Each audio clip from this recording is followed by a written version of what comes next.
में आ जाते हैं उनको रोकने के लिए, और उनका कहना है CSF has taken over Rajya Sabha. मैंने अभी मैंने जानकारी लिया है, जो पार्लियामेंट का व्यवस्था है, मार्शल रहता है और उसके अतिरिक्त जो सीआईएसएफ का व्यवस्था पार्लियामेंट का सिक्योरिटी के लिए बनाया हुआ है। वो तो पार्लियामेंट मेंबर्स खुद का डिमांड था कि पार्लियामेंट का सिक्योरिटी अच्छा होना चाहिए, अच्छा पुख्ता होना चाहिए। पिछले साल कोई पार्लियामेंट का गैलरी में जाकर के भी कुछ हरकत की है, तो पार्लियामेंट का सिक्योरिटी एक सीरियस मामला है। ये चेयर के माध्यम से इसका निगरानी करते हैं, वो सरकार नहीं करते हैं।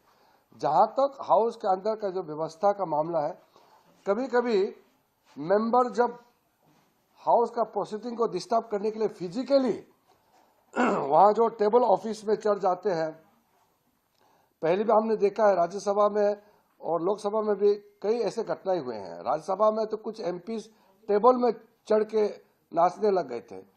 तो कुछ गलत चीज होते हैं, प्रॉपर्टी तोड़ते हैं, नुकसान पहुंचाते हैं, उसको रुकने के लिए और ऐसा गड़बड़ ना हो व्यवस्थित रखने के लिए चेयर की ओर से कुछ वहां प्रबंधन किया है।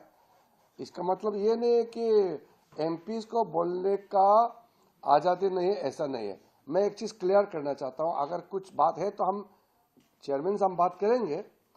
एमपीज को बोलने के लिए कोई रोक नहीं सकते हैं, लेकिन एक एमपी दूसरे एमपी को जाकर के रोक नहीं सकते। सब एमपीज का अपना अपना राइट होता है, तो उसी के तहत में काम करें।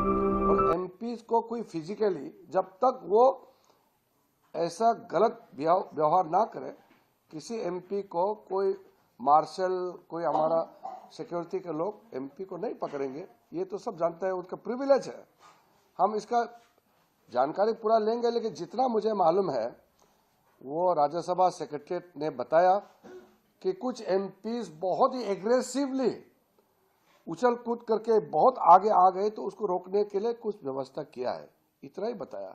एमपी को बोलने से रोकने के लिए कुछ किया नहीं है और ना कर सकता है।